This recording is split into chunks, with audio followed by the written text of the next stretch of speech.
This capital belongs to all Americans, and starting now, we're taking it back. And that's the angle.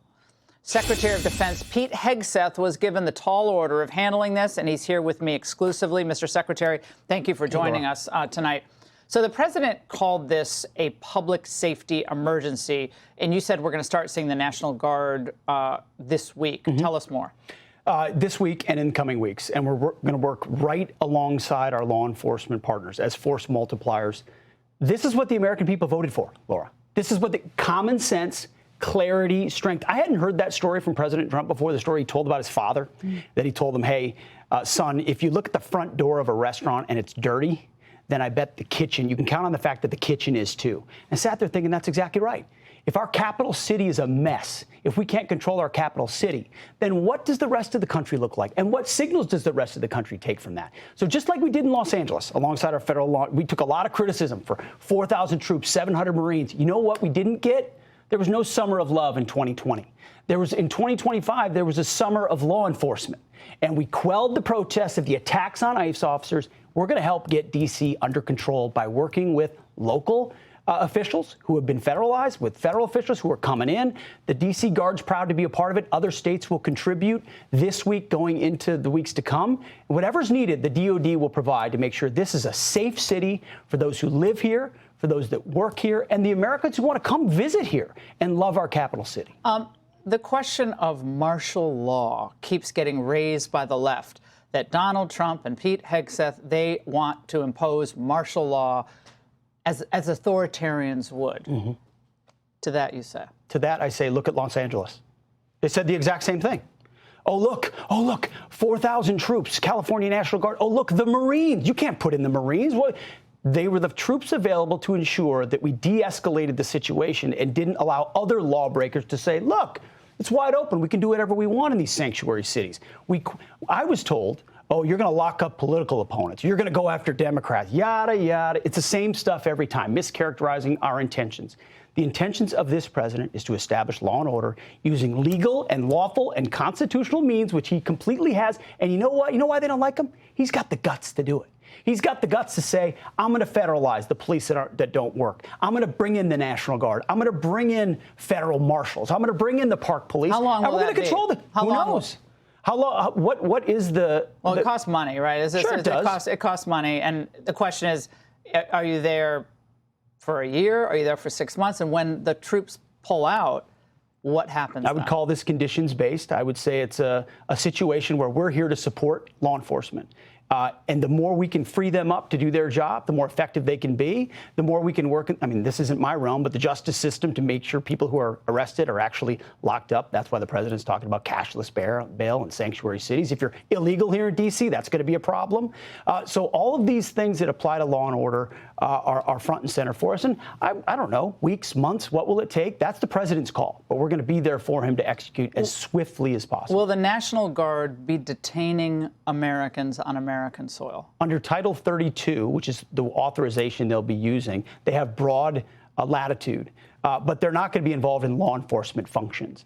They will be standing right alongside our federal agents like they were in Los Angeles. They're going to be proactive. If you take an action or a shot at them, there will be a consequence. So they're going to be strong. So if a crime is being committed, in other words, and a National Guardsman sees a crime being committed, then what? They can come alongside and assist law enforcement. What if law enforcement isn't on that corner? I will have their back to ensure they can take the necessary action to protect citizens of D.C. and to protect themselves. So there's no rogue law enforcement going on from the National Guard, but there's also the application of common sense. We're not going to have National Guardsmen sitting there like this, seeing a crime committed and not do something about it. You can help somebody, interdict, temporarily detain, like we did in Los Angeles, and hand over to law enforcement. Those are the types of things the National Guard can be trained to do. Do you guys have buy-in from any local officials in D.C.? I'm not saying you need it, but you can see where it would be helpful. Faith-based leaders, community leaders. Bowser, I think, is trying to walk a line there. She's probably the best mayor D.C. has had, which people think, well, how are you saying that? Because she's actually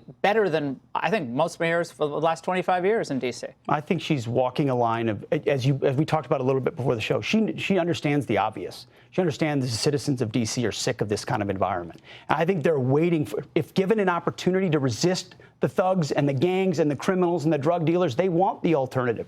So I think the vast majority of D.C. folks, They may not want to say it, especially if they're left of center, but under their breath and quietly, they would welcome a peaceful city where their friends and families can come visit and be safe. And the National Guard going to be picking up these tents? So the homeless tents are all over the city. They're on K Street Tunnel. There are some dotting along the area here. There were more before. Some of them have been cleared out. Well, what about those? We're working with the marshals and alongside them, alongside Park Police, alongside everybody else. Wherever they need the National Guard to assist, we're happy to be there. Do you know where them. the homeless people are going to go? That's not really my lane. Yeah. Our job is to stand alongside law enforcement. We'll do that. Other really interesting news over the weekend was the news about the cartels in Mexico. The Sinaloa crime cartel and many others have wreaked havoc on the United States. You covered it when you were a host on Fox. You see it up close and personal now. Sheinbaum, the president of Mexico, is saying this is not welcome in our country. You know, you kind of see what she has to do perhaps there as well. What is your target, and how deep into Mexico do you intend to go? Well, we're not going to comment on any of the reporting from the New York Times. Sorry. I wish they had a little bit more commitment and patriotism to the country about what they report on a whole slew of levels. Yeah, saying Trump secretly signed a directive to go into Mexico. Also, that material like that, true or not, should never be released. Ultimately, the president ran on designating these organizations as foreign terrorist organizations. We spent 20 years battling foreign terrorists in other countries. Now we've got them in our own hemisphere, poisoning our people with drugs, with gangs, with violence, with human trafficking. President Trump has said enough is enough. We've sealed it at the border. I mean, the military's down at the border with CBP and ICE, sealing that. We have, and we've come alongside them. Now, where appropriate, when given the opportunity, when it makes sense at the directive of the president, we will take action to defend the American people. Does that mean that you foresee U.S. troops in Mexico in some way, shape, or form? Or are you thinking drone attacks, air attacks? What do you think?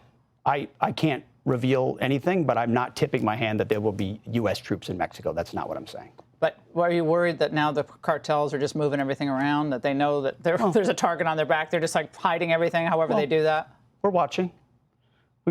We know a little bit more than they think we might know about them. We've spent a lot of attention watching them. We're focused on this. It's a presidential priority. It's our priority. We're working with federal partners to identify that all across the Western Hemisphere. This is something we're not lying down anymore. If you're trafficking in drugs, you're trafficking in people, you're trafficking in violence that affect the American people, that's unacceptable, and the Defense Department's going to be a part of solving that. China on its end, and then the U.S. government on the Mexico side. Friday. Big day in Alaska. President Trump meets with Vladimir Putin, but we understand that Volodymyr Zelensky will not be there. But the president said he would tell him how the meeting went. That's been criticized by those who kind of want to keep this war going indefinitely. But tell us what the posture is now. I know you don't want to get ahead of the president, but ultimately, what would look like something close to success here? Well, nobody else could have created the conditions that lead to a meeting like this. Hasn't been there since 2015. Putin in the United States. Nope. And certainly under Joe Biden, the violence raged, the war raged, and Putin never took him serious enough to even consider a meeting. So already President Trump has changed the game. He's created the conditions for a possible negotiated settlement, which is his goal from the beginning at a very complex battlefield. I don't think Vladimir Putin would be meeting unless he's felt that heat. And I think there's a chance. And the president's laid out the parameters, and so is Steve Witkoff and others who are in the. We're in the strength side of the peace through strength business, but on the negotiating side, there's going to be, could be land swaps. There's going to be concessions. No one's going to be happy, but if anybody can do it, it's going to be President Trump. Are you going to be there? I don't know. We'll see what my calendar looks like. Possibly. Well, can you call us when you find out the information, please? We'll know. Is there a precedent that you all are worried about setting here with this idea of an American urged land swap, as the president described it? I mean, everyone knows the history of Ukraine and Russia. The eastern part of Ukraine is much more Russian ethnic. The western side has more of a Ukrainian history and so forth. But Vladimir Putin loves Kiev. That's the cradle of the Ukrainian, the Orthodox Church, the Russian Orthodox Church. So he loves Kiev. But are you worried about a precedent-setting moment here that would not be great for future conflicts? No, because this is not a war of President Trump's making. He ran to say, I want to end this war. He didn't cause this. The weakness of previous administrations Obama and Biden caused this. President Trump came in to say, I'm going to make peace. It makes nobody happy, but it ends a senseless war with thousands of people killed every week, and he wants to stop it. Okay, I have a friend who just got through OCS as a Marine, went to a very great university, and so he told me all about basic training and how hard it was. But now I understand you're thinking about bringing back shark attacks to basic training. Mm-hmm. That's when drill sergeants get into the faces of recruits. We all saw that in the movies. I love those moments. But are you bringing that back? Of course. Why did we ever get rid of it in the first place? I don't know. It looks cool to me. If you want a strong, tough military, why do you get softer at the beginning? The tactics drill sergeants used in the 70s, 80s, and 90s, they forged generations of young Americans who went and fought wars courageously. Now we're handing out, in the past we're handing out stress cards. Are you too stressed? Do you need some counseling for that? Therapy animals? No, we're going to flip your bunk, and we're going to shark attack, and we're going to forge a young man or a young woman into a brave American willing to fight on behalf of all of us. So we are making basic training great again by putting the power back in the hands of drill sergeants.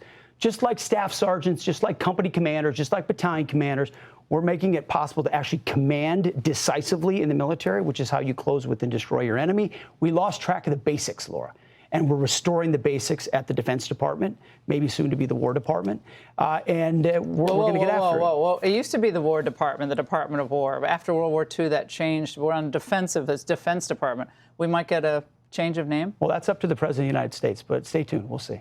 I've always loved the War Department better than the Defense Department. Mr. Secretary, thank you for coming in. It's wonderful to see you. Hey, Sean Hannity here. Hey, click here to subscribe to Fox News YouTube page and catch our hottest interviews and most compelling analysis. You will not get it anywhere else.